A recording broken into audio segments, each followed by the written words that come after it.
Mayfield and Ogden down the front straight. Ripken still right behind him, pacing him.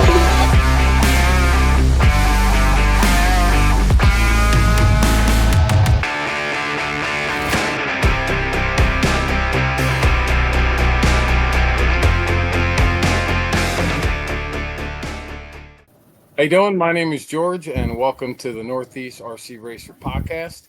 I'm here with my co-hosts, Toby Hampson from 46 RC Media, Tom Petrella from Rhythm Raceway in New Jersey, and my buddy Kevin Winters from RC Jers, which is a YouTube channel.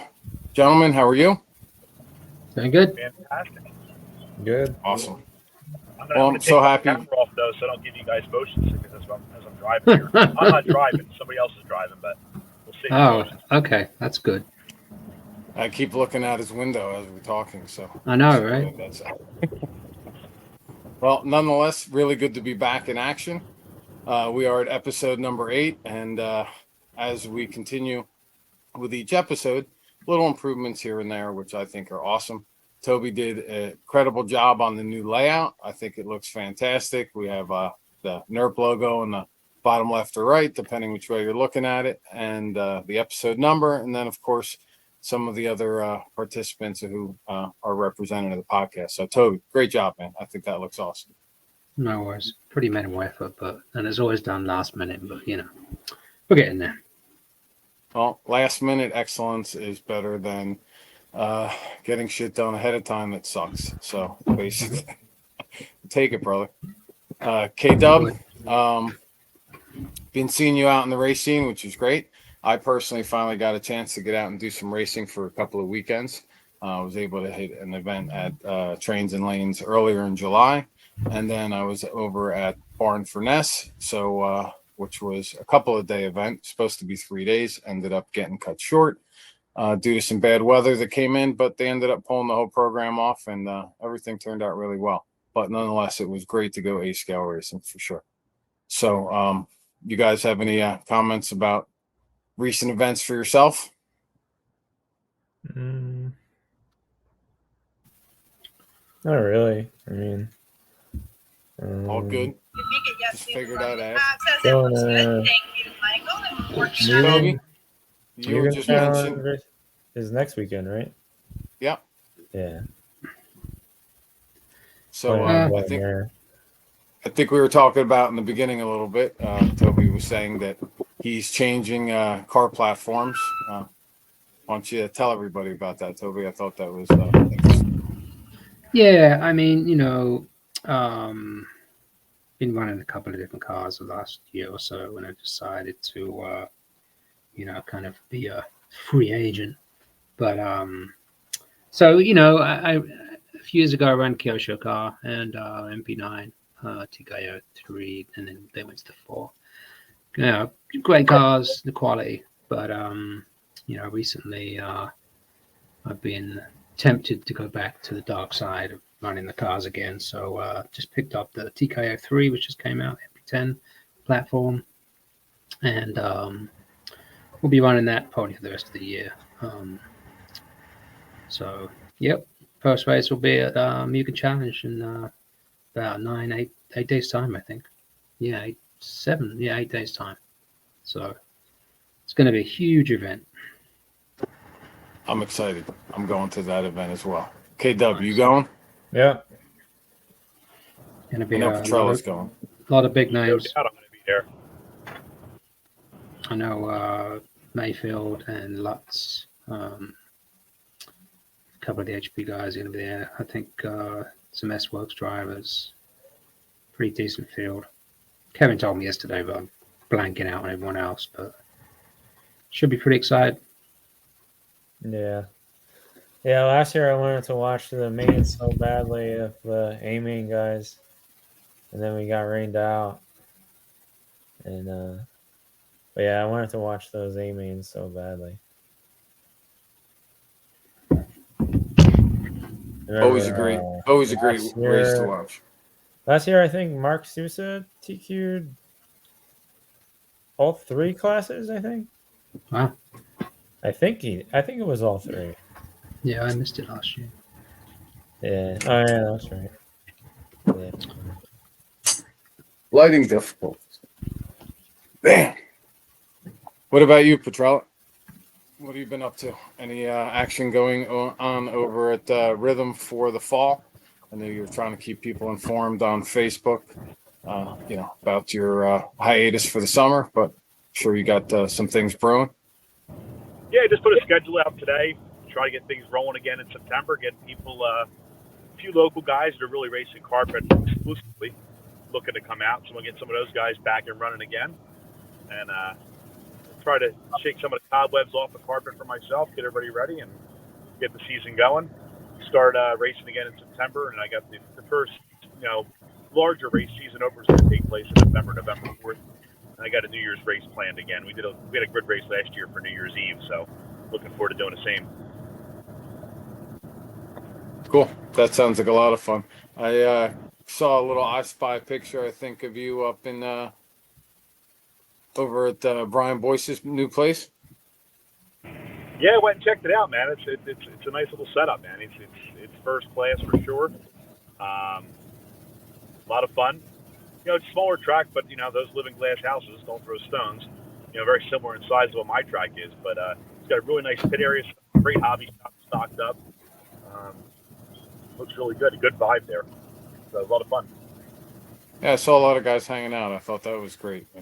Nothing better than seeing, guys that are bullshitting even though they're not racing or just coming to hang out. So a lot of his events throw that vibe and feel. For anybody who doesn't know what we're talking about, that's Jersey RC Racing Promotions with Brian Boyce, who's one of our park participants. Just, I don't think he's going to be here this evening. He's busy running his new store.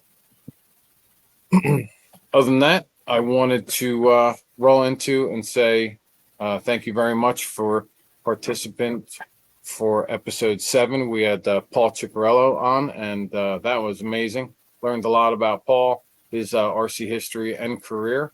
That career still continues, and I believe he's also probably going to be at Mugen Challenge.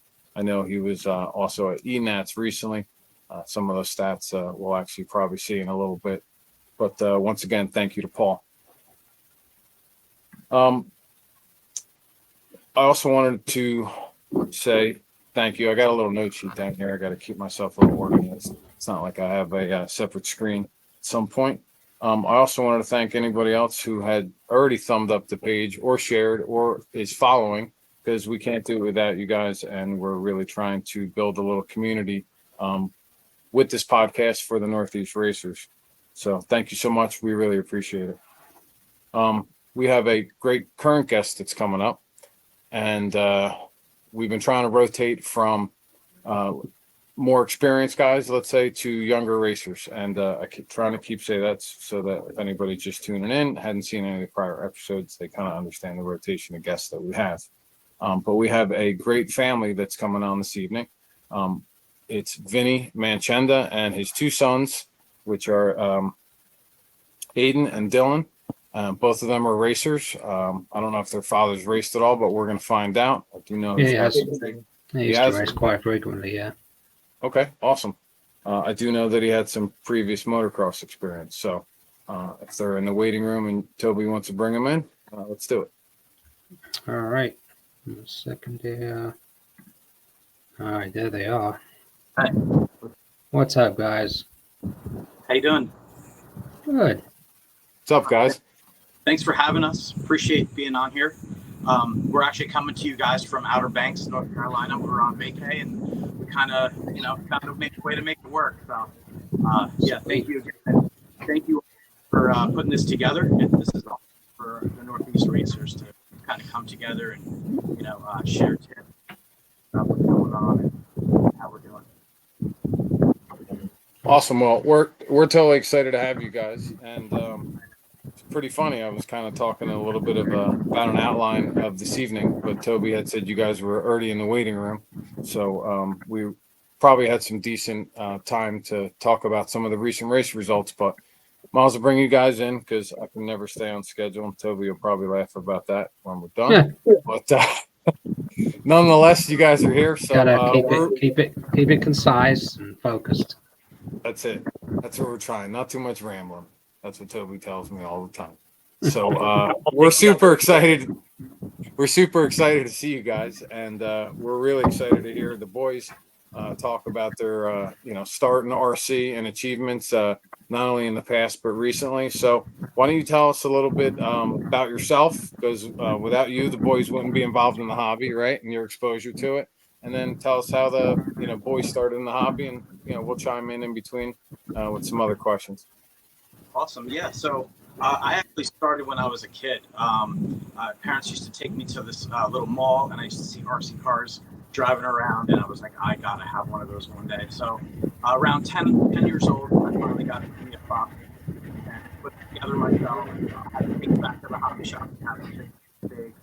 But got past that. It was awesome. Raced it locally. There's a 4-H club. By the time I was like 14, I was president of that 4-H club, and we were having a good time just racing oval on linoleum, and had my buds there. And then I got into motocross. Motocross led to working at dealerships when I was in college, which led to teaching road racing professionally. So I got to tour the East Coast and teach a lot of premium names and a lot of beginner riders as well, and had a blast. And these guys were little, and one thing led to another. And as soon as possible, as soon as they could hold a controller, we got them onto the. So it started at Christmas with like a little tiny oval around the Christmas tree, and then it grew to like bigger and bigger. We were racing Mini Z up by my buddy Molly shop into one of the buildings I managed.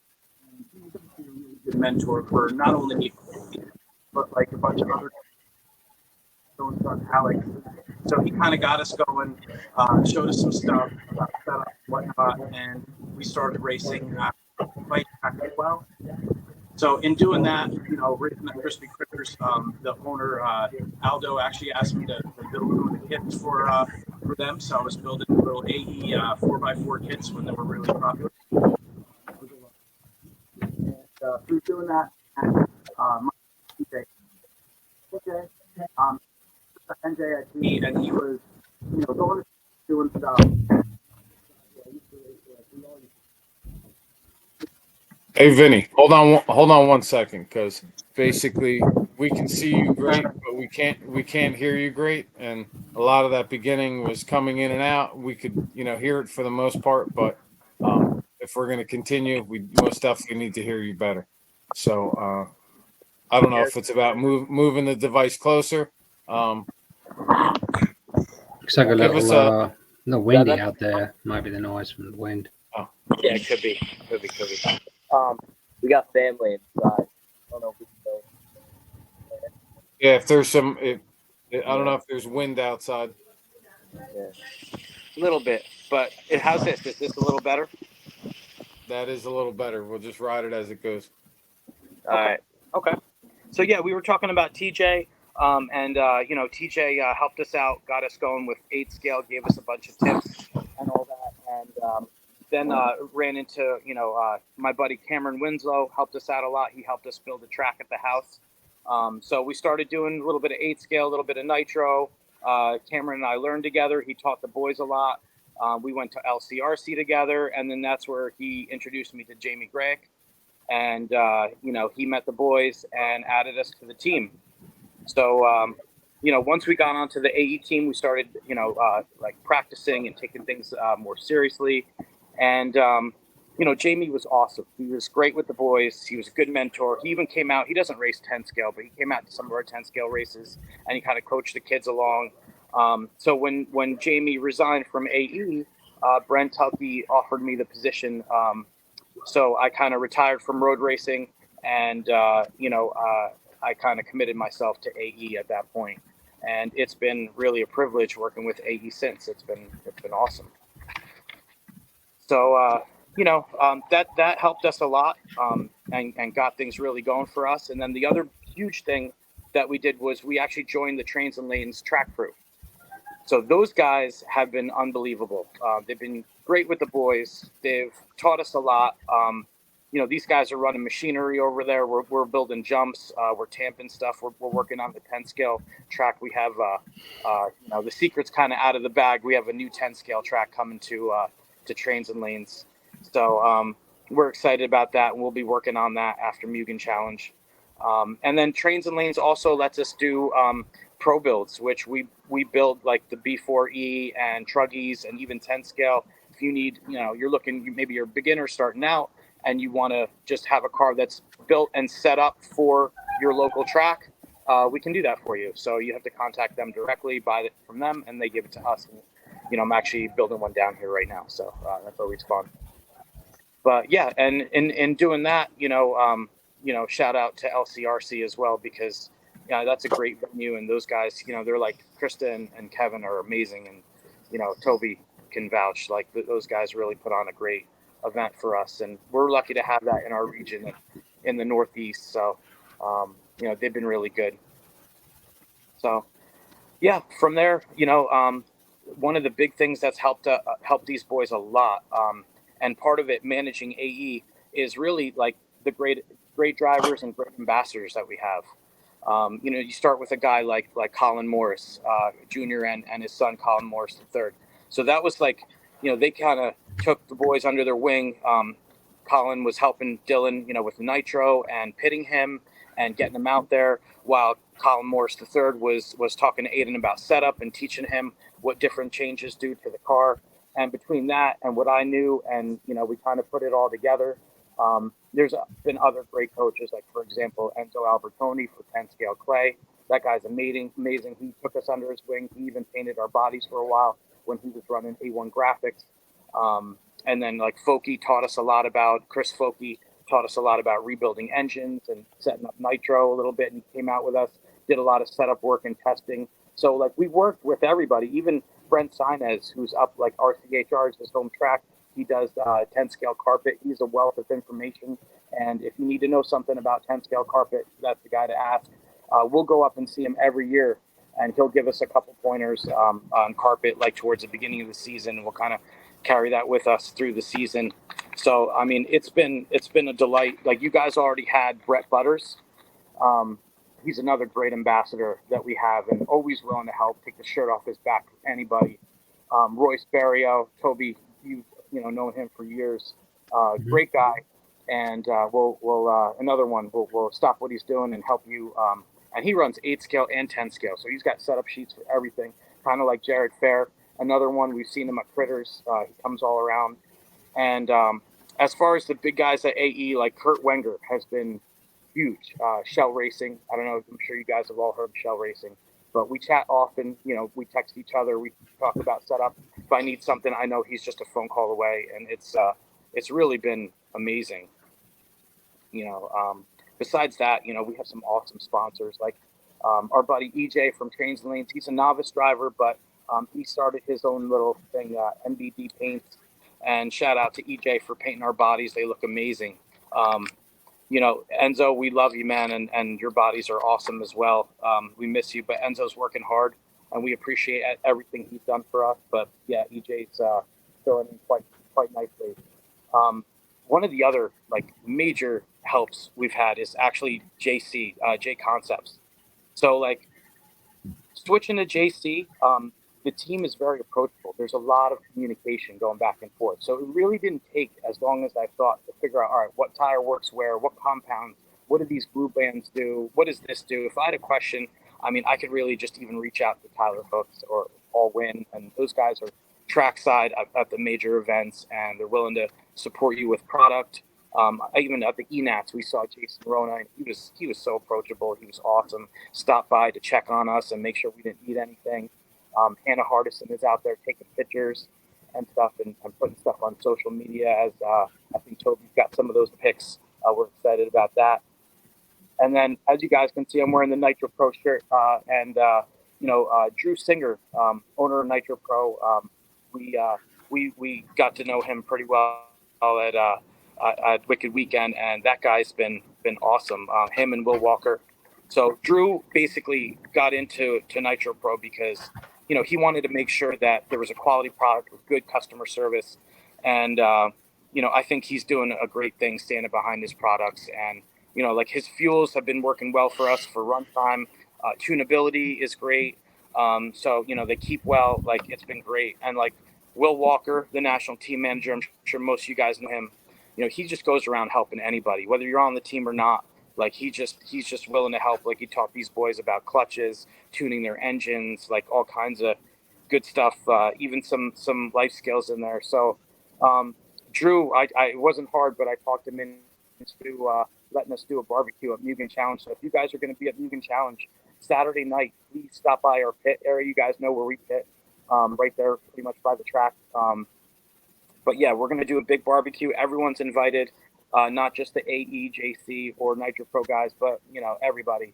If you're Well, hungry, come on by. Talk shit. I'm super hungry. I'm most definitely going to come by. I want to just Awesome. interrupt you for a second and maybe just take Sure. a step back in your story. Cool. You said that you were basically a team manager at that point. So do you have any experiences you want to share with any of the people watching the podcast of, what it's like? We had heard a little bit from Jamie in a previous episode, but do you have any story of, a driver coming to you for help or some other, fantastic race that you were involved with as a team manager or something maybe you helped AE do? Oh gosh, there's too many instances, but I can tell you this: like even Enats, getting to sit there with Lee Setzer and Julian Oliveris. That kid is amazing. He's so nice, easy to work with. Those guys were really good to the boys. We got to hang out with Brent Telke and Paul Wynn and Tyler Hooks. So like it was like like pinch me. Like this is so cool. We're like running with these guys and they're helping us and. So like to be part of that, it's amazing. Fuel Nap. I know, everyone, like we get on these group chats and everyone's talking shop and helping each other. But some of the more local races, I'm not sure what that was, but yeah, at some of the more local races, what I enjoy the most is actually helping the customers. I'll have people come up like, hey, we just bought the B4E, what do I do for this? Or I need some rear grip, or I need some more steering, or, adjust your Ackerman, or what's the ride height. And we leave a setup board out at our pit area for everyone to come over. We have laminated setup sheets that, you can take a picture of. Even at Trains and Lanes, hanging up at the 10 scale track, you'll find all our setup sheets for all our cars.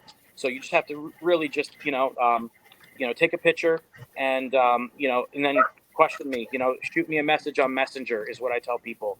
So that's usually how it goes. Like they'll go on SoDialed. Our setup sheets are on that as well. So like, whereas on some other teams, some people try and hide their setups or they don't want people to know, all their hard work. And I get it, but we try and be really transparent and really just help everybody. And from the road racing background, I love helping people. So that's my MO. If I can help somebody put a smile on their face, make their day a little bit better, teach them something so that they can help themselves going forward. Now they've progressed through the sport. Now we have more good quality racers that are in the sport working with us. I don't care what team you're on. If you're a friendly face, I'll help you. No problem.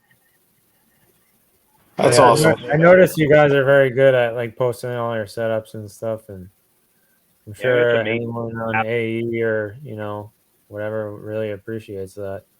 But some brands, it just doesn't exist, Yeah, those HP guys, they like to keep everything to themselves. Whoa. I'll share. Might not be a good setup, but I'll share what I have. I'll take it. Late now. Anyway, Vinny, that's great stuff, man. At the end of the day, you mentioned such a support, team behind you, whether it's, being supplied fuels by Nitro Pro and many other things that they offer, or, kits from your chassis sponsor or, tires or whatever it might be. You're surrounded by a great group. So nothing better than, the young men that comprise your race team, your drivers that are sitting next to you, left and right. If there's anything that's for sure, right? They've heard their dad talk about a million stories, right? And I'm sure these guys are dying at this point to say their own. So I'm just going to call out names. I believe, if I'm correct, Aydan's on my left or your right. Is that correct? Yeah. All right. And Dylan's on the other side. Yeah. Dylan. All right. Sweet. What's up, boys? What's up? Yeah. Dad took that role, and it's honestly been awesome, the support we get from all around has really affected our racing and made it like where I can get to like a pro level now. You know, E-Truck Wicked Weekend right behind Caden and Lutz, you know. So just able to get my level that much further up has just been awesome. Yeah, It's nothing. amazing. You know, we're all watching you. Yeah. Yeah, it's pretty quick progression, right? Yeah. It seems like yesterday that you guys were just sort of getting started, Mm-hmm. and now you're up there, you know, Yeah. rubbing Let's shoulders with these watch guys. you guys at Wicked Weekend. You guys did great at Wicked. It was good to see, man. We were cheering for you. Thank Yeah. you. Thank you. You guys make it easy to root for, though. You guys are good For sure. ambassadors of the hobby, so we love it. Thank you. Appreciate that a lot. Yeah. Thank you. I think we might even have some embarrassing pictures to that we're gonna slide in as you guys are talking. Yeah. You know, Google's very generous when I start typing in, you know, people's names and so on and so forth. So I got to do my research before. Yeah, there you go. Yeah. I think that's a classic. So, Yeah. yeah, Vin, why don't you tell everybody the lineup there? Yeah, so Dylan took the win. I'm not sure how fair it was. I remember looking at his. Honestly, I remember looking at it, and he had some random 8-second lap time in there. I don't know where he got it from, but that I'm still salty about that. He still has that trophy. Yeah, he has that trophy on the shelf. I'm always looking at it like that's mine. You know that, right? So yeah, that one. I don't remember what happened in the race, but Colton Finari, he's right there. That kid's fast. I know he was on the Yeah, I back. saw that. I thought that was such a great photo with him in it too. Yeah, We love that kid. there's another one. Dylan and Colton finished at LCRC Intermediate E-Buggy 1 and 2, right behind each other again. So close. Yeah, So close. so they're still hanging with each other. Young talent. You guys are, you know, you're just getting honed in your craft, which is fantastic. But you know, we got a couple other pictures in there. What do we got here? Yep, little Mugen Challenge, Mm-hmm. 2021. Yeah, it's What like, was that? Fuel Nats. Is it Fuel Nat? Oh, yeah. Or no, Mugen Challenge. That's I'm sorry. Mugen. That's Mugen. Yeah, the challenge. What was that event like for you guys with your dad? It was awesome. We got a lot of experience from that. Yeah, that one was fun. I don't know. I got to start racing more nitro, but I think that's with Dylan when he just started running nitro truck. And I think he painted that body too. That was one of his first ones. Dylan tried painting. So I think he tried that one. Save and pop some custom paint fees. Yeah. What do you guys have a preference? I know you tend to run both now, right? But you know, is nitro the glory for you, or do you like to run your electrics? I like electrics a lot. For me, it's always been, you know, Dylan runs nitro, I run electric, but now I got to start running nitro to really get my name out there. So Mugen Challenge will be there. I'll be running nitro buggy. Nice. Well, just so you know, I'll put it out there right now. I'm taking your dad for as a pit man. He really helped me at trains last time. So Yeah. he did so good. He did so good. He's gonna get picked up every time we tapping him on the shoulder. Yeah. He's good. He's always pitting Dylan. He gets some experience from that. Yeah, well, I also had some good teachers. Like I was saying, Colin Morris Jr., you know, he started helping Dylan, and I saw what he was doing. And, you know, honestly, like the way he even talked to him on the mic, he was a real calm, soothing voice. And, you know, like kind of, you know, you got to give your driver a little bit of confidence and tell him what's going on. So if you can give him a little situational awareness and then, you know, shoot him a little confidence. In Dylan's case, the less I say, the better off we are. But, you know, yeah, every kid's different. But And we've had some good ambassadors and some good help on the team, which is awesome. yeah, there's Dylan at Trains and Lanes with his nitro buggy. You guys were obviously not only at Wicked, but you guys were at ENATS. Yeah. Before we talk about ENATS, what were some of the, you know, obviously you've been racing, right? So you compete against some good guys locally, some fast guys. Now you're going to a major event where there's pros throughout. what's the biggest thing that you learned from going from your regional local race where, you know, you're kicking everybody's ass to now going to that pro race and still doing very well, but not kicking people's ass? What did you take away from it as a racer? Honestly, a lot of what the pros are doing, like now that like you can see, you're up close with them, you're running with them, you really get to, you know, you can go look at what they're doing at their pit, you know. Like it's helpful seeing their setup sheets online, but it's just so much more helpful when you see them in person, you know, watching what they're doing, watching how they drive really.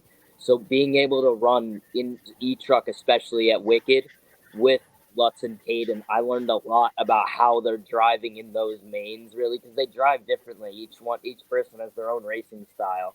So, you know, I got to, you know, watch them and I kind of follow them a little bit. You know, my game, I kind of played consistency game.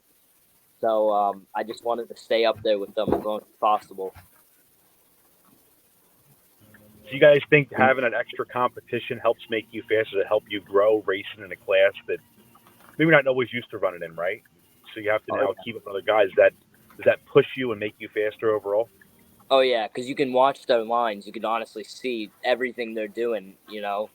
So just being able to even just follow Lutz around the track, like, it's just so insightful, you know, watching what he's doing. What was your most favorite part of the Wicked program, the race? Was it The race? racing against the pros? Was it the track? Was it Yeah. Well, the track was pretty fun. I liked the, you know, at Wicked there were those two big doubles in the middle, so that was fun. The track flowed super well. It wasn't really like anything on, you know, else like up where we are. It's very, you know, just a lot of the pros I learned like to run super soft longer than you know I would think, and that's just because you know they need that grip. They're pushing, and you know it honestly shocked me. And then I tried it how they did, and I was like, whoa, that really works. You know, that's just one of the things I learned. You know, they'll stay on super soft way longer than you know I thought they would. You know, I'm like, can we go to soft yet? And they're like, no, it's still super soft. I was like, damn, all right. So yeah, just that. Yeah. That's pretty interesting. Yeah. What was the condition like when you went to a different compound? Was it just the traction was up, seriously, or there was a groove that was established?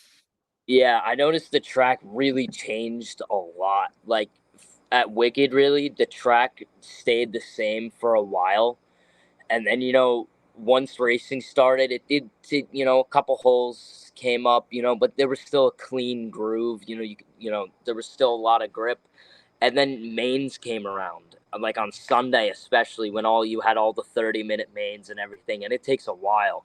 And you know, I was late because I was in both A mains. I was way later in the day, and you know, so the track was so different. It, you know, you know, not just me, but everybody was struggling. Like e-buggy for me was a little tough. I fell back a little bit. You know, I had that car dialed when, you know, no grip, when there was a lot of grip and little bumps. And then I went out there and it was complete opposite. You know, I went from running relapses to reflexes, and I didn't change compound, but you know, my setup just didn't feel the best because it wasn't set up. So I needed to learn how to set up the car for those bumpy mains, and you know, going from grooved to dusty is a lot different. So just how to set up the car, really. To They didn't water. Usually, yeah, they didn't water either. all weekend, so it ended up getting really blown out, really super dusty. So whereas LCRC, you know, the grip comes up, and by main day, usually we have a nice groove going, and you're adjusting for that extra grip. And this was like quite the opposite. So Yeah. we were, you know, The grip was up, you know, in the qualifiers, and then mains came around and it just dumped. So there was nothing. There was still grip, but there was so much dust from all the holes blowing out and stuff. It was nuts. Yeah. learned a lot though. That was the main thing. Had a great time. Yeah, it was a lot of fun. A lot of fun. That's half the battle. KW, I'm sure you're brewing with some questions. So, what was your favorite tire? Super soft reflex then? For me, truck, you can never go wrong with a reflex. It's Yeah. my go-to tire. Got a Best lot of them. tire. Yeah. For truck, it's that and relapse, and that's Yeah. mainly it. So I stayed. The pros stayed on super soft a little longer. I had a little better um, driving with the softs. I think it wasn't really as catchy. I felt it wasn't catching the bumps as much, Yeah. but it wasn't really. I could tell I couldn't hot lap them, but I was going for more of the consistency game. So I think that's what helped me a lot, was just trying to stay consistent. Was anyone gluing their foams in the super softs or the Uh, sidewall stiffeners or? Not sure about. I don't think there were any sidewall stiffeners. I know. Yeah, definitely gluing foams, especially by mains. I had Yeah. gluing foams, so I should have had it earlier. But yeah, pros. I think I was Wiggins. I overheard him saying to some other people that it, like, with gluing foams, it's sometimes it works, but a lot of times it's a little bit of preference with it. Yeah. Like how because the car will handle a little different.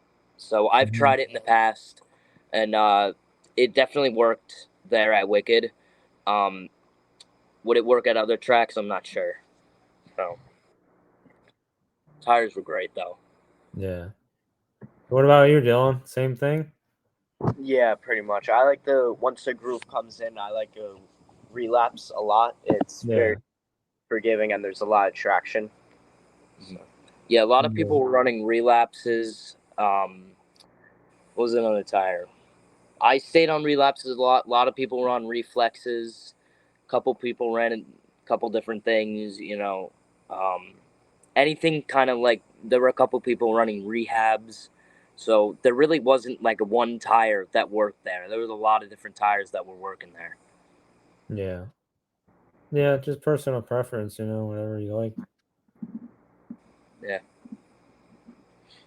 So how you guys liking your new B4 cars now? Amazing. Yeah. They're really good. I haven't had problems with them really at all. Couple So hiccups. now it's the electric cars are saddle packs. You notice a big difference with that?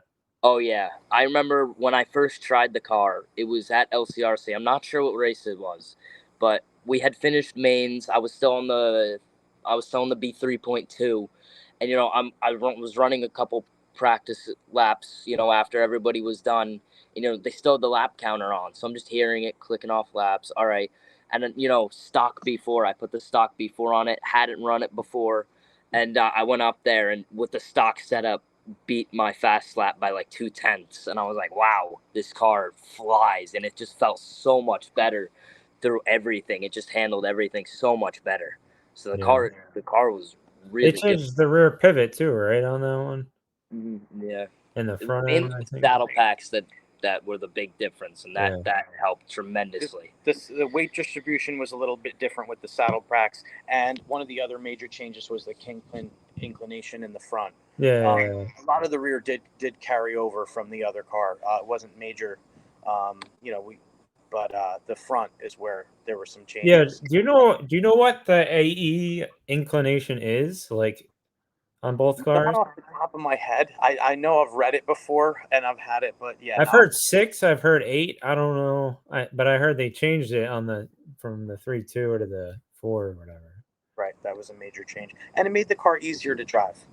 The car's Yeah. it's less aggressive. I mean, pillow ball cars, generally speaking, are more on the aggressive side. So, it made it better for everybody. That's good. I'd like to point out Kevin Winter's probably most definitely the only guy on this current podcast, probably the only guy in our local group that would even know or to ask that question. So, Kevin, kudos to you. And I'm sure you can tell Toby later the KPI of his Coyote show, because I'm sure he's interested now. Yeah, 0. So, Wicked Weekend was totally awesome for you guys. And I know you guys also participated in ENATS, right? Yeah, ENATS was a little tough one for me. We had taken a break We didn't take a break, but we had some things going on before ENATS, and then we wanted to prep all the cars. So I hadn't been racing in about like 3 weeks. Which when you're on a top level, it does make a difference. Like you do feel like, oh man, I'm a little rusty. So not saying that's not my excuses, but it was a little like had to get back into the groove first, and then start really dialing stuff in. So it was I wasn't lacking speed really, but I just wasn't really comfortable with the car. Not with the car, but just with myself and how I was driving, really. I had a little hiccup where my controller broke, so I had to switch controllers for the main, which wasn't really the best, but not the best of luck with the truck. I had to DNF in the second line. That can definitely screw you up, right? Changing, was it Yeah. the same brand, same size wheel and all that, or was it Yeah, completely it was different? bad. It was, well, the grip was a different size, and I like a stiffer controller, like with the wheel and the trigger a little on the stiffer Sure, side, and absolutely. this one was pretty loose, so it was. I had to get used to it, It was like an old Spectrum. No, it was the same remote. It was just it's set up differently. This one, unfortunately, it was a newer controller that broke.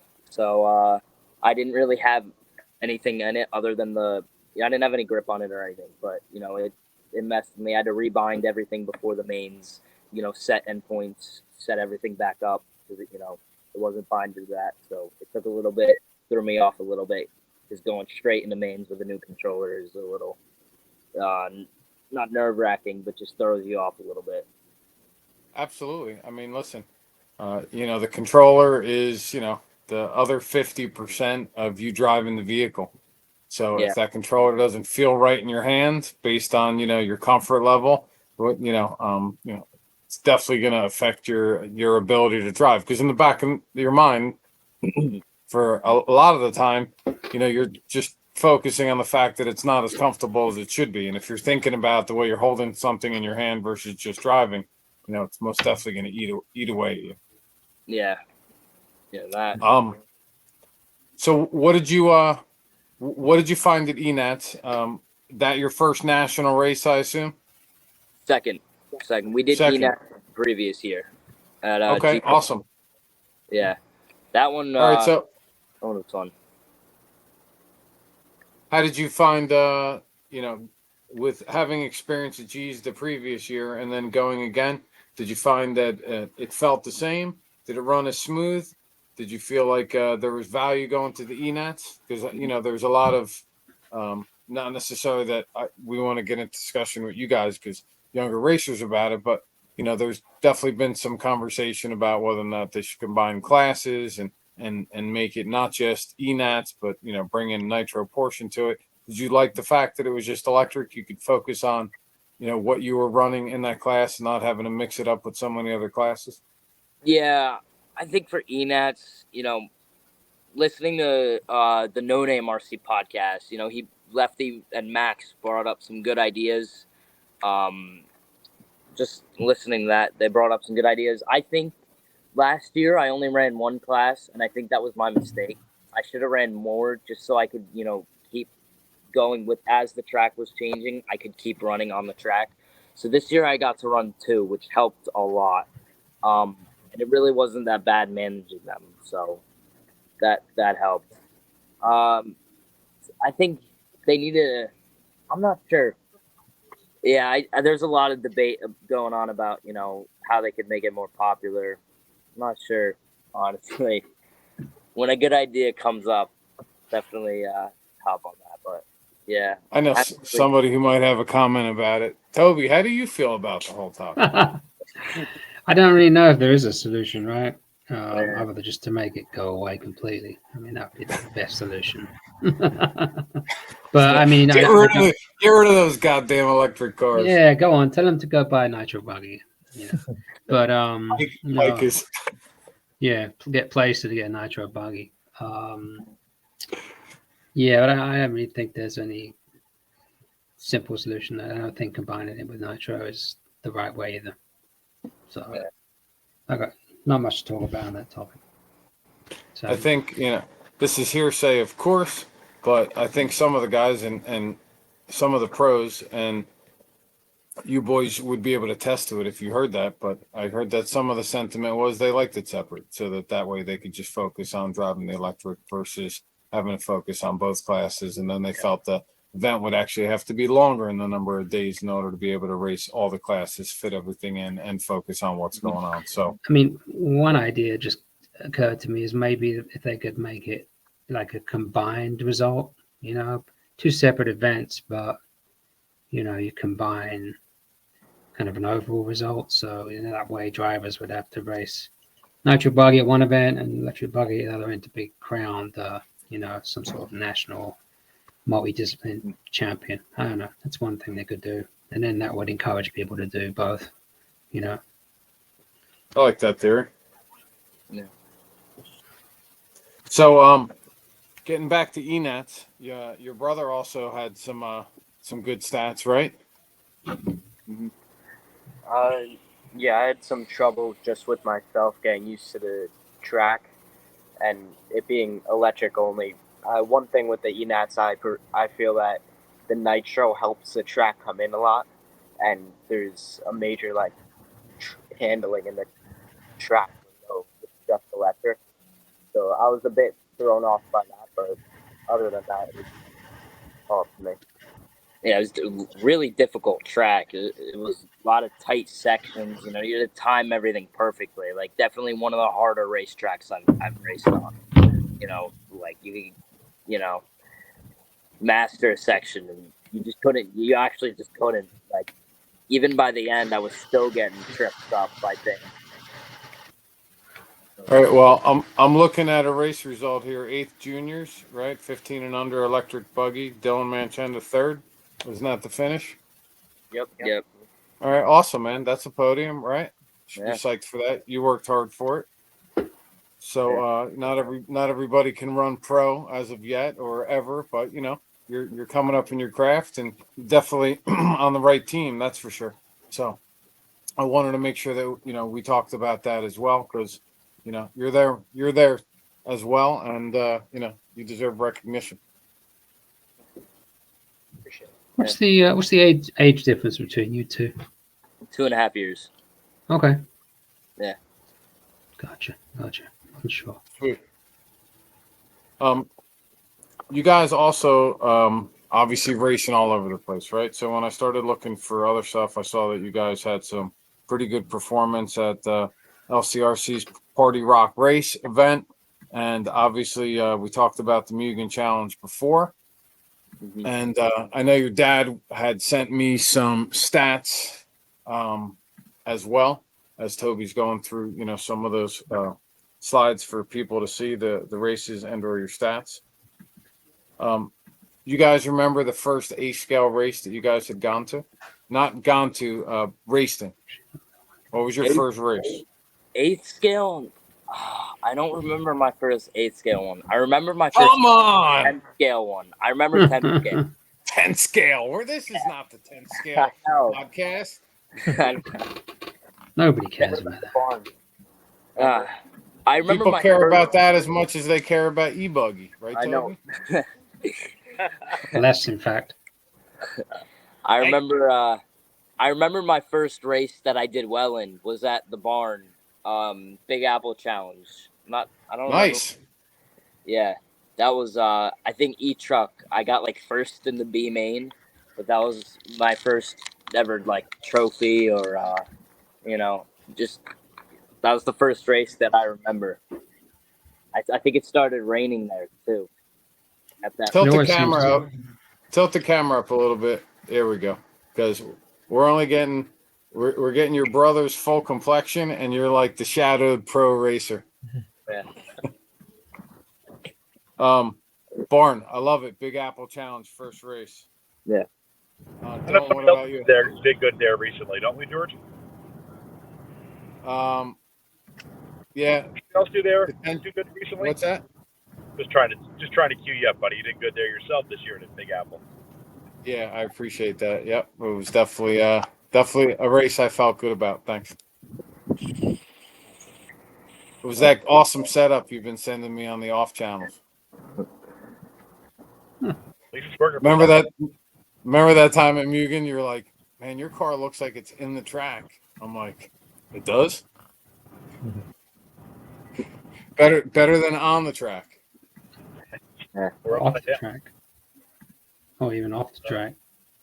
Right. We'll have an explanation session for that later.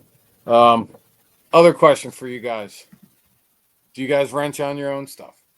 Yes. Yes, so Dad helps out with diffs and shocks.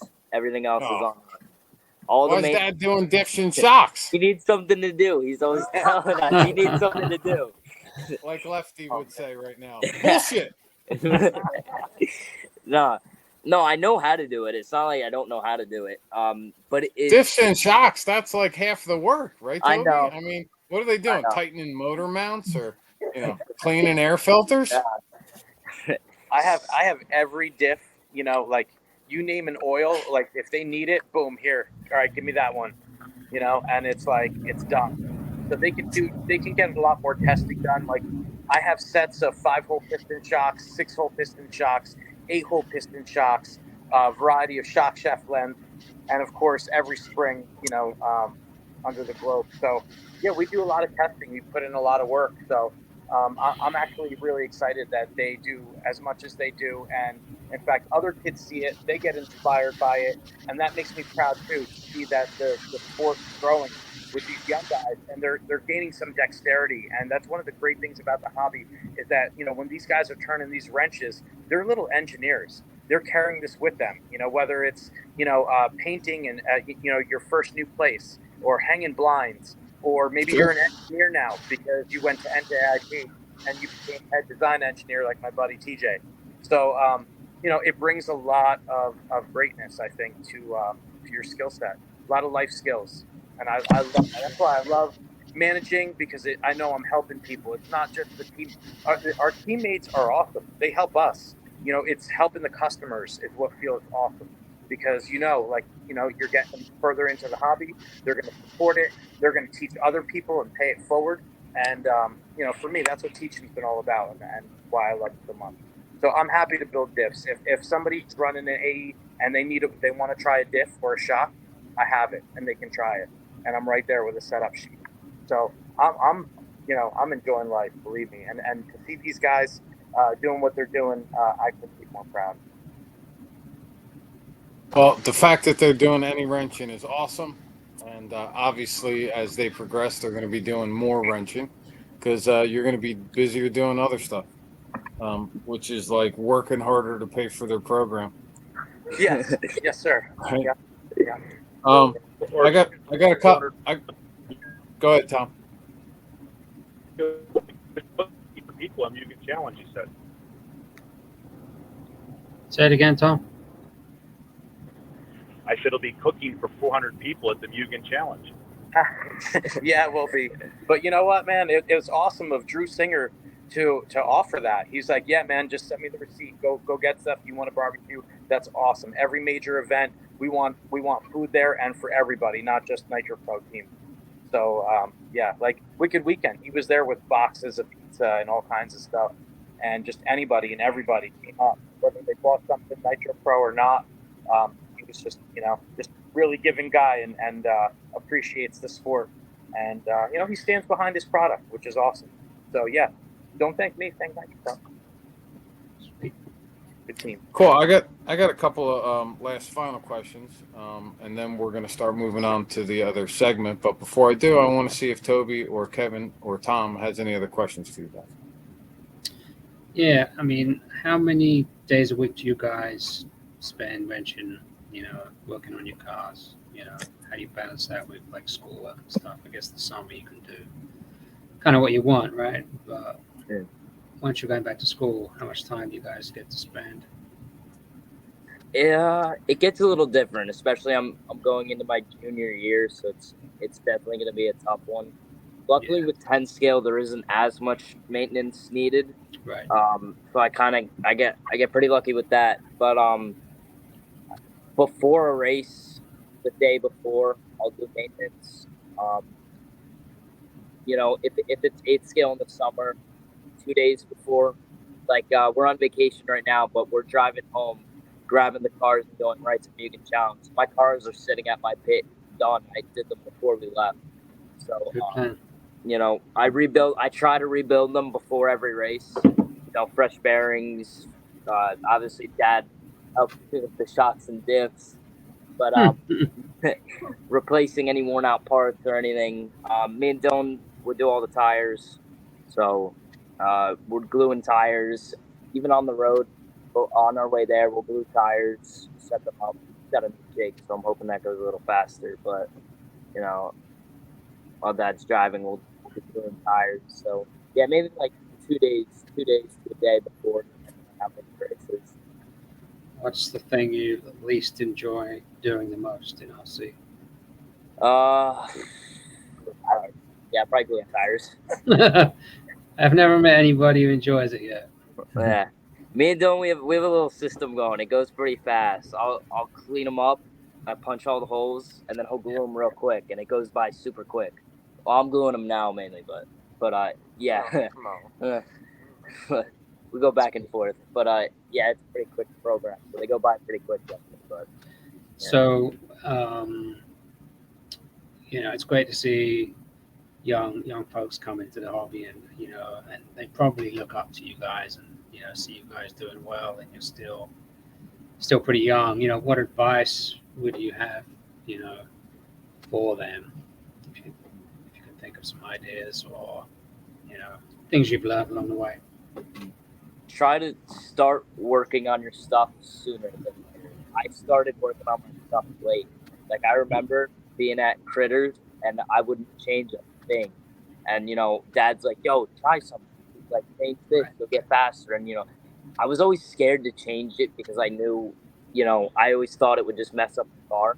But, you know, just keep trying stuff. You know, even if it doesn't work, it's not the end of the world. You know, go back, try something else. You know, if I made a mistake with setup, I would always get super mad. But now it's like, all right, let's, you know, now I know what to do with setup. So I'm trying to learn the best I can. That's good advice, because I think it's easy to learn to drive a car that handles badly versus trying different things. You know. Yeah. My thing would be, you know, ask for help. You know, if like, especially if someone's running an AE car, or maybe they're just running it in the winter 10 scale, shoot me a message. You know, ask for a setup sheet, ask for some help, find a mentor, and ask for help. Because you know, there's a lot of us out there that love helping people. So you know, just ask. Cool. Yeah, I think those practice days there and all the setup stuff helps a lot. I mean, even if you could get your car 10 or 20% better, I mean, you could push that much more, and you know, be that much more comfortable with it, and definitely helps a lot. Yeah, for sure. So what's So, your guys, guys' favorite sorry, race or favorite track, or just favorite event that you've each been to? Favorite event definitely had to be Wicked. I like Wicked, and I love LCRC events. I always have a ton of fun hanging out with people there. So, and don't forget our home track training lanes. We got our crew there, and everyone's awesome. And you know, we see all you guys there as well.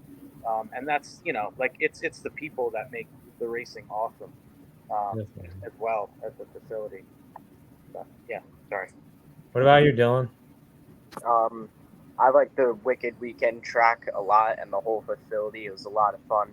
I do like the train to lanes track a lot, because we are on the track, and as we're racing for the next track layout, we know what things to do, how we can make it better, how we can improve. So I like racing that, and I like being able to do that to improve it for everyone.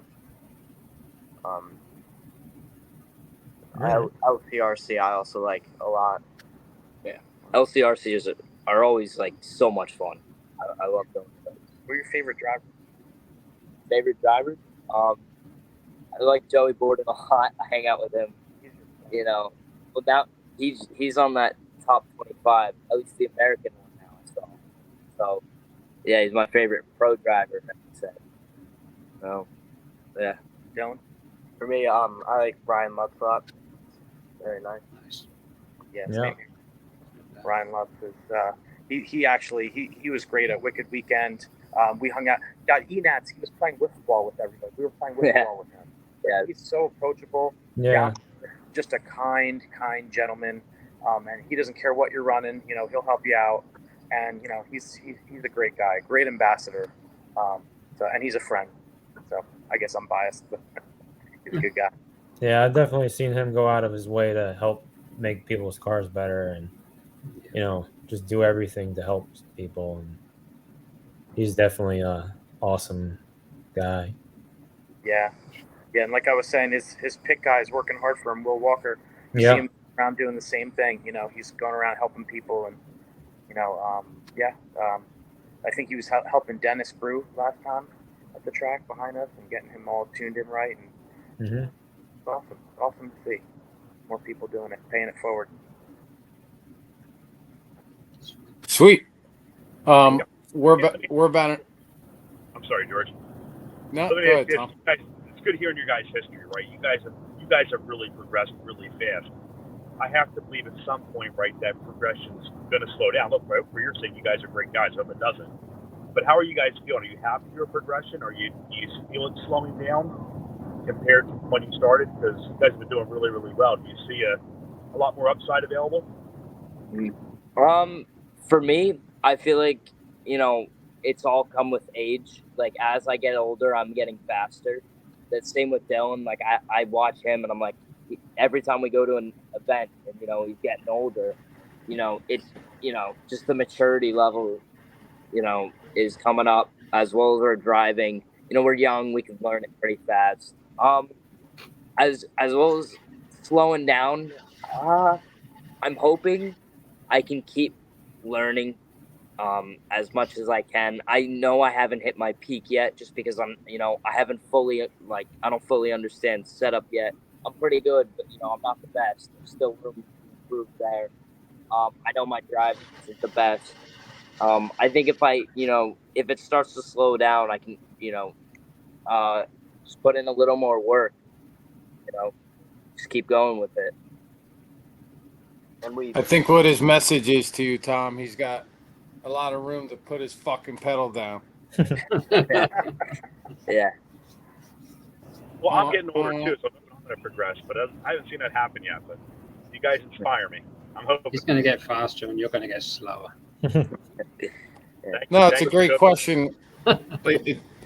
It's a really great question that you asked, Tom, because you know a lot of guys don't talk about that, especially as we're interviewing somebody. But you're either, as a racer, it's never a straight line progression. So it's either you're learning or peaking, or you've learned, or there's nothing else you can learn, or it's just your experience. But it's good for you to bring that up because everybody's at a different stage, and sometimes it can be as simple as just jump into a different car platform.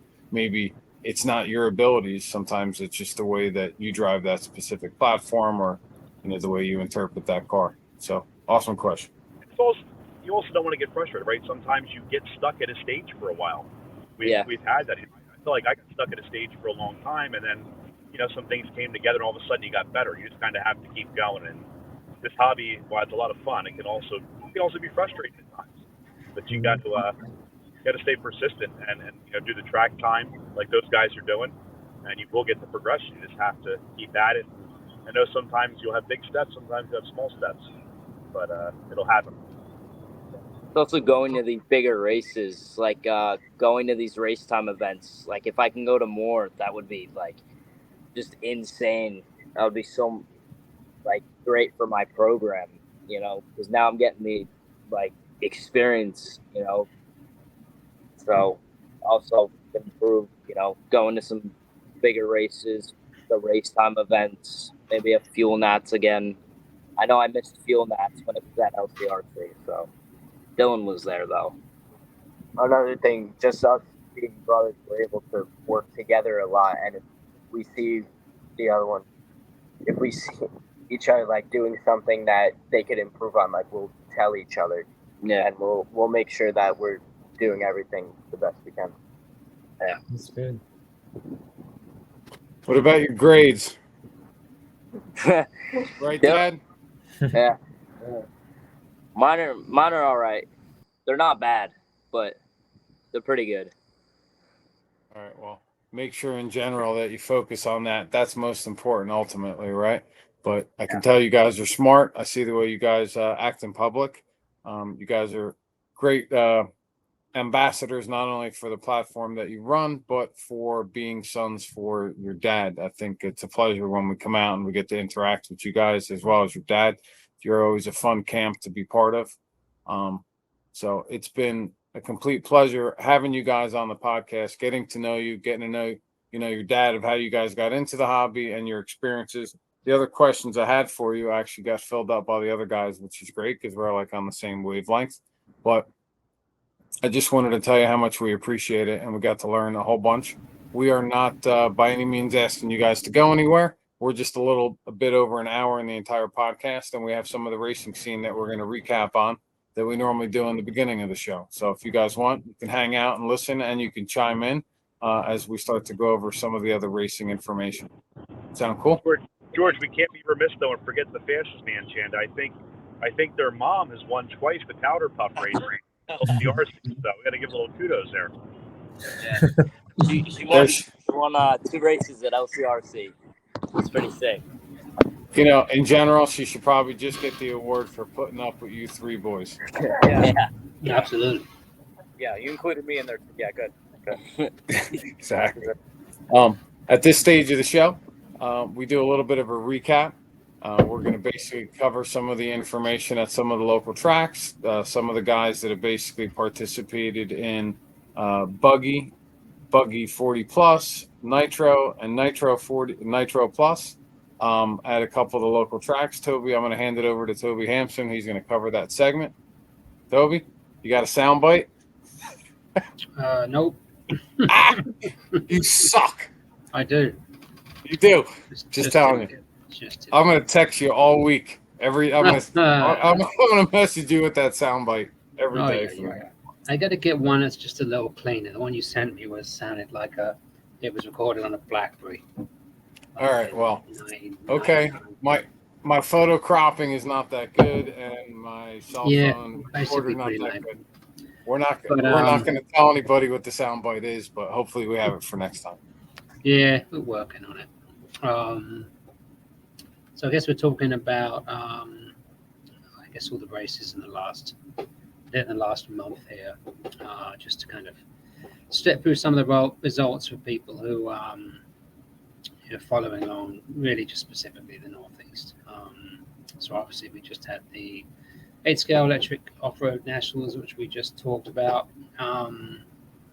Colton, who we just had on the show, did well up there in the junior event. Dylan in 3rd. A couple of well-known Northeast races. Actually, it looks like Alan. Oh, it's just 45 plus. Even Alan placed 11th, which is pretty good for that old geezer. Aydan, you're not 45 plus. They let you run 45 plus. That's just the way the results showed. I think it's just the way. Yeah, just kind of weird. Oh yeah, must just show. Well, yeah, okay, I see what he's done here. It's just listed all the drivers. I don't have the results for anything else there. Buggy, was that just Buggy? I don't know what we're looking at there. What I ended up doing is basically just cutting out. So if there's anything specific at the race in regards to the boys, that would have been just cut out. Otherwise, everything else was cut out in the top 5 at each. Got it. So Nitro Buggy. So skipping forward to the Protec Super Cup at LCRC. So those who attended, it was a pretty awesome format. I'd love to see that kind of format for future events. For those who didn't know, they did kind of normal qualifying on 2 rounds of IFMA qualifying. And then the 3rd round was kind of a Super Pole style, which is a heads-up 10-minute race. And you had heads-up racing is the best, obviously. But if you won your Super Pole race, then you were able to bump up. One driver could bump. And then on the Sunday with normal mains, you still had the opportunity to bump 2 more. They'd take 2 more bumps. So you could. Your Super Pole would set your starting order. in the main, and then you have potential to bump once, and then potential to bump up 2 more times on Sunday. So I think it's an awesome format. I'd love to see us do that more often. Nice change from the boring old three. Yeah, I thought that was a lot of fun. Yeah, for sure. Kind of reminded me of like Blue Ridge a little bit in a way. Yeah, exactly. Blue, which is a lot of fun. Yeah. So Nitro Buggy was a pretty good race. Nitro Buggy Main. Scheffler was just gone. Like it was like almost 2 minutes ahead, or 2 laps ahead of everybody else. And I think with like 2 laps to go, he lost his receiver, and his car just died at the top of the track. But he still finished 4th on the podium, which was pretty amazing. Great result for Alex Burns. Stober did well, and even angry little elf Matt Naboso got on the podium, so that was good. Gavin Pacino taking a win. Otherwise, it would have been Scheffler by a long margin. Scheffler came back for rebuggy. Brett Butters, Alex Burns, Gavin Ipple, all locals. We'll be stepping down there. This is 40 plus Nitro Buggy. Stober stealing that one from Henry. Drake for Tony, Ron Pierce. Was Tom in that race? I can't remember. Not sure. He's gone, right? He dropped off? I think he was in there. Yeah, Tom dropped off. Okay. I can't remember if he was. He's normally in the race, but I guess he didn't finish top 5. 40 plus electric, Draper, Don Hill, Duffy, Ben and Pierce taking the top 5 in 40 plus. Pro E Buggy. That's now we skipped over to a club race here. So they did a club race of Trains and Lanes on July 2nd. Looks like Aydan took E Buggy. Kaufman, and Dylan in 3rd. I didn't go to this race. Rutledge and Alex Burns. Good job, boys, by the way. Yeah, for sure. Rutledge, Fenari. I don't know if that was Fenari or Colton. Oh, that's 40 plus. It must have been actually Mike. Was Colton at that race, guys? Do you know? No, it was just Mike. Okay. Colton was in Canada, I believe. Got it. Dylan taking Nitro Buggy as well, ahead of Alex Burns. Fenari, Rutledge, and Tony E. I'm sure Tony was smiling on the podium as usual. Tony E. Next round 3, that was this past weekend, but 1, I guess. So that's the 3rd round of the barn. Last round's coming up at Madness, I believe. Placas, Tony, Corey Williams, Arturo, and Omar taking the old guy class. 40 plus. Look, George there in 2nd. Whoa. I'm a little upset about that. Oh, yeah? You blew it? Always, Toby, your handling of the English language never ceases to amaze me. Going back to clitoris. Hey. Sorry, Vin. I think went back to your old form, huh? Yeah. Anyway, good race nonetheless. Good race nonetheless. I was happy to be racing some different guys at the barn, so that was one of the great things. Justin Stover, Tony, Casey Kelly, Davis Taylor, regular guys up there, the Nitro Plus class at Ness round 3. So that's all I got to talk about results wise in the region. Do we want to move on and talk about some of the top 25 stuff? Absolutely. So something I started off, and we've been talking about it from the beginning of doing this podcast, is creating a regional top 25 event standings for the region. And we didn't really get around to it until the day of pretty much the last podcast. And I've released a couple of different updates since then. But, kind of the idea is just to kind of have sort of develop some kind of regional top 25 which hopefully has some meaning to people. You know, I've had mixed. I haven't had any negative response, but I could do with a little bit more actual response, feedback. But anyway, um, so these standings were updated for a little blurred. You can't really read the actual results, but I think I added in Nest 3. But I'm probably going to take out the Nest race because I don't think necessarily people who are in this list can commit to that series. I don't know if it really is meaningful. I think the individual races are better, have more meaning. But for now, the Nest 1, 2, and 3 are in there. Not lots changed in the last few rounds. Palmer, Scheffler, Butter, Joey Borden, and Carter top 5, Cohen up there. We see Dylan hanging out in 16th right now for Nitro Buggy. So these results are basically taken for our top 10 finish to score points. Dylan, that's great, by the way, right? Top 25, you're hanging in it. Yeah, thank you. Yeah. So that's top 25 Nitro Buggy. And then just this week I pulled together Electric Buggy. So this is newly published, I guess. I haven't published it publicly. So similar kind of folks up at the top, although we have Jake Eby up there, who's been running a lot in the region. Henry's up there, Kaufman, and then the rest of the other guys are in the Nitro class. And I believe Aydan is sitting there 15th right now. So you guys do well at ProTech. At the Munich Challenge, you guys should move up those standings, I'm sure. But for these points, I actually left out the Nest events because round 1 results just disappeared out of Line Bus. I don't know where they went, but they're gone. So I didn't even know what the results were for you buggies. So, but again, my thought is to just leave them off from this standings. So, hoping to get more feedback,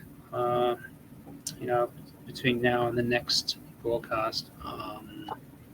If it's worthwhile, if it's interesting. It would be cool if it developed into something, that people would, think about the fact that if they went to a certain event, it would count towards their, their standings, where they actually, because we have no concept, right, of regionals, nationals, really, that you have to actually kind of qualify for. So maybe this is some sort of representation of where you stand up against each other in this area. So. But yeah, so that's the 25 discussion. For you guys that don't know the back channel on this, I actually had to order a keg of Guinness and have it shipped to Toby's house in order to get him to procure an e-buggy top 25 list. Pretty much. I haven't gotten to drink that yet. So for any e-buggy out there, guys, like myself, that list is for you. Instead of this Bud, there's no Bud on this channel or Bud Light. This list is for you. That's awesome, Toby. I really appreciate you putting that together. I think it brings a lot of value to not only the podcast, but the Northeast racers in general. I think prior to that, nobody really had an understanding overall, unless they were pretty much going to the same race, let's say every weekend with the same group of guys or circuit, so to speak. So I think that's a lot of value added. I heard a lot of positive things from a lot of people. What do you think, Vin? What do you think of the list? I think it's cool. I think next year we're going to have to hit some of the races on that list to make sure we're on there and representing well. But I think it's great for the region, kind of like this podcast, bringing people together. We have something to talk about. We can compare notes, and we're doing what we want to do, which is race our cars and battle it out. So, it's definitely something to talk about and allows us to compare notes. So I love it. Yeah, that's good, Ben, that you said that. That's kind of the mentality. You know what I mean? If people can think, along those lines. Like, oh, I want to this year or next year, I want to step it up. I want to move up to that top 10. If it becomes meaningful like that, then that's awesome. For the region. So Yeah, I think next year you should pick certain races and kind of get an established list of like what yeah, like I counts. said, And, I just kind of picked a bunch of races out of the air that seem kind of relevant. I mean, I think for the most part we have the same kind of race cycle right in the region. So I think it's fairly easy to kind of make those part of the series. So, yeah. if you guys have any ideas or thoughts or feedback, by all means, send them over to us, send them direct to me, whatever you want. But looking to see you guys move up. It's exciting. Yeah, I think what Kevin said, would really work well. Just picking certain races, that I Making a think. little series. Yeah, Right. I mean, right now it's a great idea. So we're starting it up already as the season's already going. But for next year, to let people know, hey, it's going to be these races, and that's part of our little series. I think that's something huge that RC needs. So if it's a regional Yeah. thing, it's great because it's accessible, and that makes it, like no excuses. Let's get out there. We're not going to Georgia or California or anywhere too far. We're staying, between regions 1 and 2. Yeah. Yeah, I think then it's more of a competitive thing versus an attendance thing, yeah.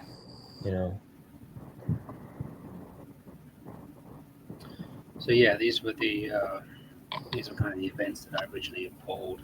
All the openers, a couple of big barn races that he has, the CRC races, and then I think we have. What do I talk about in this document here? And then we have the game changer race this weekend. It's kind of like one of trains bigger races, I guess, and then the HB Days race. So yeah, pretty standard regional stuff that we have. There's ads all over my pictures there. The do you have a picture of the boys' cars, by the way, Toby, in the lineup? We were trying. In the photos here. I guess that's these relatively recent pictures, right? I think they're 23. I love that white, blue, and orange paint job. My colors as well, but that paint job looks awesome. Thank you. Yep. Oh, man. Looks awesome. So Aydan's got the green. Yep. It's also a great paint job. Nice. KW, any new products in the lineup? Any new platforms? Oh, you're right. We got that Sparko car, right? Sparko. Sparko. Sparko.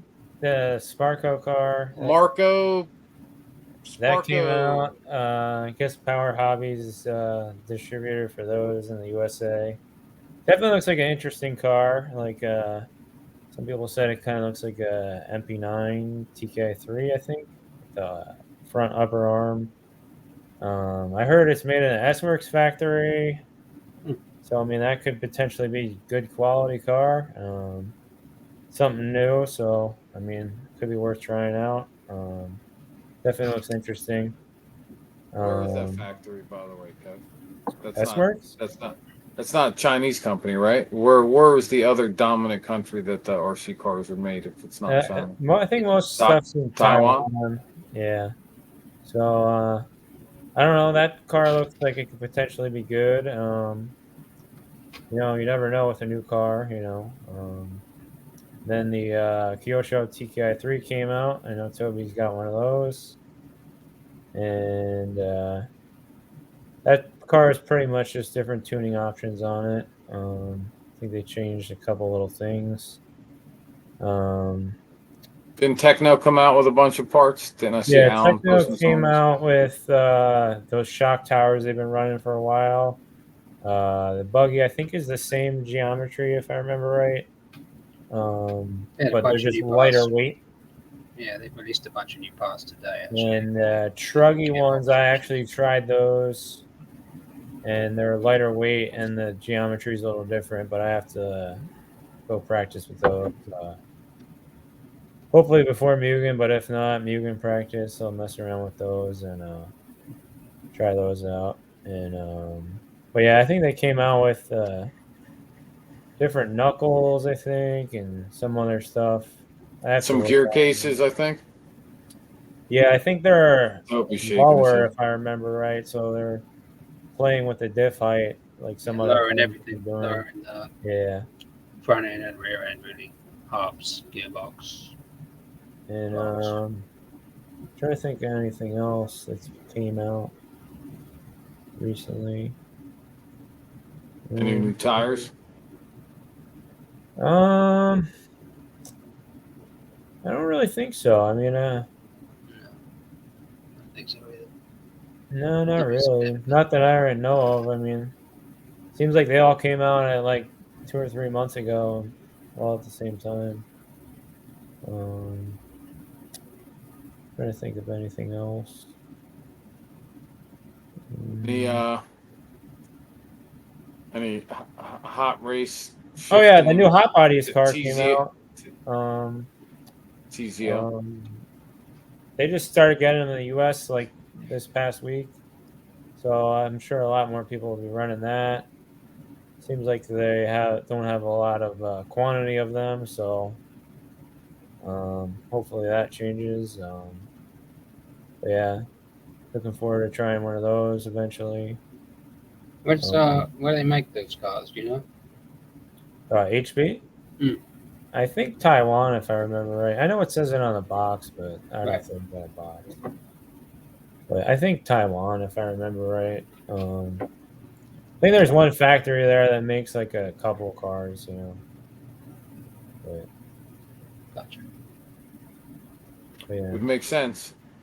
You make one brand, you definitely have a high efficiency stepping into another, or at least attracting customers. I'm sure there's not a million companies in the world that yeah, produce these type of precise kits with all that packing yeah, and the tolerances. Right, that's the most important thing. You can pump plastic injection molded crap out all day long. It just got to be the same every single time, and as well as the metal parts and fittings. So it's interesting.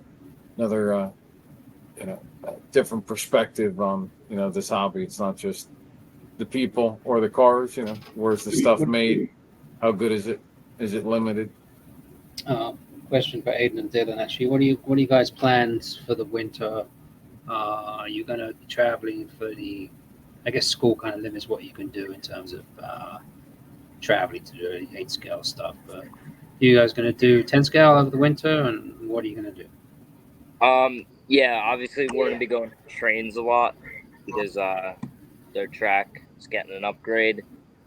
So yeah, we'll be doing a lot of carpet. You know, we'll do some play with Enzo. We can make it down to Mimi's. It's a little bit of a drive, but with Yeah. school it gets a little difficult. Just try and practice maybe as much as I can, race where I can.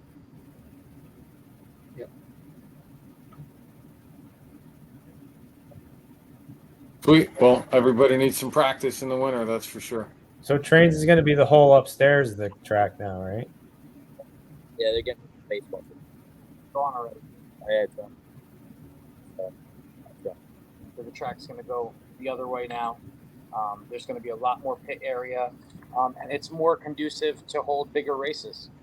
That's So, cool. eventually we'll be, coordinating and hopefully picking up some big events. Yeah. So, Toby, you going to be racing indoor since it's so close to you now? I should, right? It's 25 minutes from me, but I swore Well, I'd I know you retire. have a 10 scale car someplace. Nah, I sold them all. No? I have some back Wow. here behind me, and I'm not running them. But you know, I was thinking about building a mini Z track in my basement for the winter. But we'll see. Maybe I'll get a 2-wheel drive buggy to come over. Alan just picked up one. He's setting it up in his basement. We're gonna get dizzy watching 100 laps in like 3 minutes. Yeah, I mean, if you, something to keep your, you know, your old man responses going, you know. Can't hurt. I just figured it's so close. You might be heading that way. So, Do you guys, you kids do any, well, kids, young man now almost. Do you guys do it VRC? I used to, and then I broke the USB, so haven't. Have to get a new one. Yeah, we got to get a new one, but yeah, here and there, it's not fully accurate. No, but it's a lot of fun. It's definitely Yeah, it's definitely fun. I think it, you know, you can sort of practice, like if you're racing other people. We did some pretty good racing during COVID, you know, and you know, you get some practice kind of being competitive and having, you know, racing each other and having good starts. And, you know, and I think that the actual car control is not terrible, you know what I mean? When you're in the air, it's actually fairly realistic. But, I think if you get a good setup of someone, then you know it's good enough. Just go at it. It's a lot of fun. I know Greg Harmer holds a couple world records on there. Oh yeah, he's good. Yeah, he's going crazy good. Yeah, it would be great to have a live VRC like applet next to us and invite a whole bunch of these young guys in, Toby, and set up a race, and then we sit and comment as they're racing. Yeah, that's what we were doing in during COVID. I was running like a series. Someone else was doing it. Steve Harris was doing one as well, and you would go on Discord, and then he would, you know, create qualifying rounds, and then we would qualify, and then we'd run a main. So it was pretty fun, you know, if not a little chaotic. But it was pretty rowdy.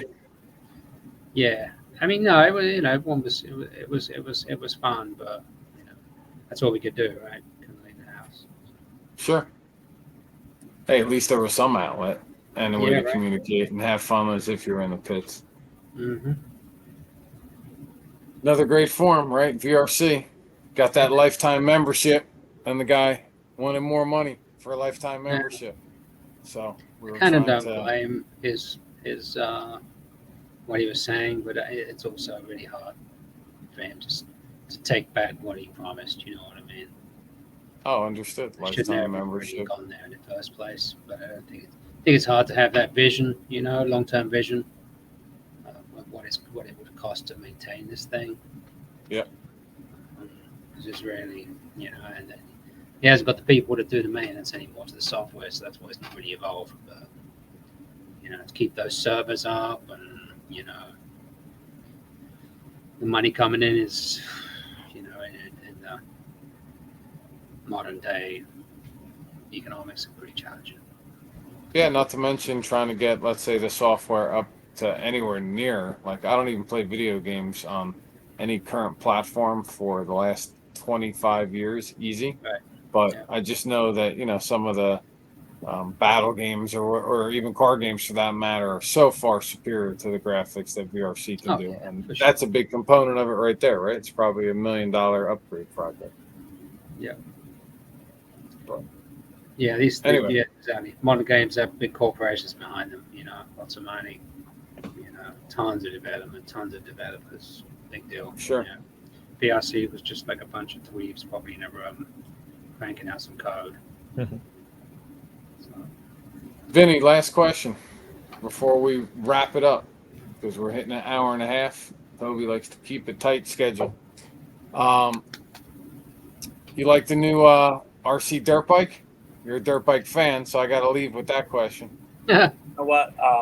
Yeah, I can't. You can't knock it. It's awesome. I don't know how competitive it is, but the fact that these guys have been developing it for 6 years, they got it out there, and I love how it kind of brings, because motocross, you know, the bike control, when you get to a certain level, you know, as I told you guys, road racing instructor, I still do teach motocross. So when you do get to a certain level where you're throwing the bike around in the air, a lot of that relates to to what we're doing. And I think that gives actually even these guys like a little bit of an edge coming from that background. So a lot of those moto guys, like moto's a tough sport, and it's not if you're getting hurt, it's like, when you get hurt. This is a great introduction to the world of RC because you love your bike. That thing looks so cool. It's at a fair enough price point where it's attainable. It comes with what you need. And the fact that we're not racing it is probably good because you really just want to go out there and have fun with your friends. And then once you find out, it's usually a while later that you find out that, hey, guys are actually racing these things. And so, can take us to a race and tell us about it and hook us up. And someone's got a used car. And, it kind of sparks interest and opens doors. So I love it. When are Associated bringing out theirs? Oh my gosh, I would be all about it. Nobody's leaked anything to me. 6 years of development is a lot. So I hats off to Horizon for spending that kind of money on R&D. Yeah, for sure. And keeping it under lock and key. Yeah. And there's been many before. This seems to be really good. Supermoto, that's where I see this thing actually having some fun. Yeah. On the off-road, it sucks, man. I mean, great, you can jump it, but you can't race anybody. They had like 4 or 5 videos, unless you build a track specific, right, to that, where the lanes are wide enough. But I think Supermoto is going to be great. They came out with like a couple different tire compounds. I could see, an asphalt or like an on-road course with maybe like a couple of AstroTurf jumps in between. Yep. I thought that Kevin said that they were going to do an exhibition class at Mugen for the bikes. I know they're going to do it at Peach State Classic. They announced it for there. I thought that they in said Georgia. that maybe They got to do it where it's cool. It can't be like go over the jumps and you're smacking into everybody, or that the rhythm doesn't work for those things, or when you look at the scale of a rock that one of those bikes is going to hit going around the track, even compared to A scale, it's like it's like hitting a boulder. But anyway, I think they look awesome. The promos are cool. I just think they need to run them where they're really applicable, where they shine, basically, right? You don't want them to look foolish. You want them to look as if they were designed for it. My 2 cents. Cool. Other than that, Toby, you got anything else? I think I'm good. Sweet. Kevin? I'm good. Sweet. Vinny? Boys? Anything else? Yeah, thanks for having us, number one. And number two, like I said before, thank you for doing this. This isn't like, I know you guys are volunteers and you're not getting paid to do this, at least not yet, right? So, yeah, thank you guys for your time and for doing this for all of us and for your love and passion for RC. I've known all you guys for a while now, and I consider all you guys good friends. And if we can ever help in any way, we're always willing to help. But keep up the good work. Cool. Appreciate it. Really appreciate that. With that being said, this was episode number 8, Northeast RC Racer Podcast. Episode number 9 is coming, probably with somebody older than 20 years old. At least that's what I'm shooting for. Toby and I are going to shoot out some sinkers and or some lines and see who bites. But we're really excited. I think this episode went really well. We were really excited to have you guys on. Vinny, there's even a deeper history back there with one of the local guys I work with who knows you, talked about good stuff. It was a pretty funny coincidence. So we had a little back channel story. Real quick before I close, one thing we didn't mention, maybe we'll talk about, Toby and I are going to try to do another podcast maybe at the end of this month to catch up with other guys that went to Wicked and Roar, so that we can try to keep pace with a little bit of the current action versus just doing a specific driver interview. Most likely won't be as long. We're going to try to work on that. Nonetheless, big app. What's that? You're going to talk about episode 10, right? What's that? You're going to talk about episode 10? Episode 10, yeah, I'll get to that in a second as well. I wanted to just say we never really covered anything on Big Apple Challenge. We talked about it before we got there. We'll maybe try to recap on some of that in the beginning of this next episode. Really good event. I did talk about it, how they consolidated, but there was a lot of good details there. Rohan did a great job, and Drake was awesome to be part of it.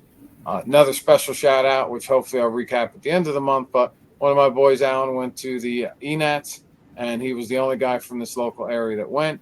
I wish I could have gone myself to a national race, but he did support. He actually finished, I think, 11th overall in his Masters 40 class. And we're going to try to bring him on to discuss some of that, I think, in this next round, or at least I'd like to. That being said, thank you all for showing up. Toby, as usual, doing a great job. Definitely improved everything that's going on. Can't do it without you. I really appreciate it. Everything you bring to the table, 46 RC Media, and all of its efforts right here, everybody can see. Kevin Winters, thank you so much, as always, for popping in when you can, giving us a little bit of information. As you know, I call you the wizard in my department. So thanks so much. And Vinny and the boys, really appreciate it. You guys were awesome. Great to interview all of you, get to know you. And we really look forward to seeing the boys grow in their sport as they harness their ninja skills. And if you guys don't mind, we'd love to probably have you back in a year and catch up and do a little replay if we're lucky enough to keep the podcast going. Yeah, please do. Cool. Would love it. Awesome. Awesome. Well, everybody else, thanks so much for joining us. Come back next month for episode number 9. Toby, I got it all right this time. 7s, 8s, 9s. Look at that, right? We put it Awesome. on the screen just so you could keep, with the program. I was going to build like a sign with a flip over on it, but nonetheless, we're going to wrap it up. Thanks so much, everybody, for coming. RC is the glory, whether it's nitro or electric, as far as I'm concerned, and it's our season, so let's get out there. Let's go racing. We'll see you guys soon.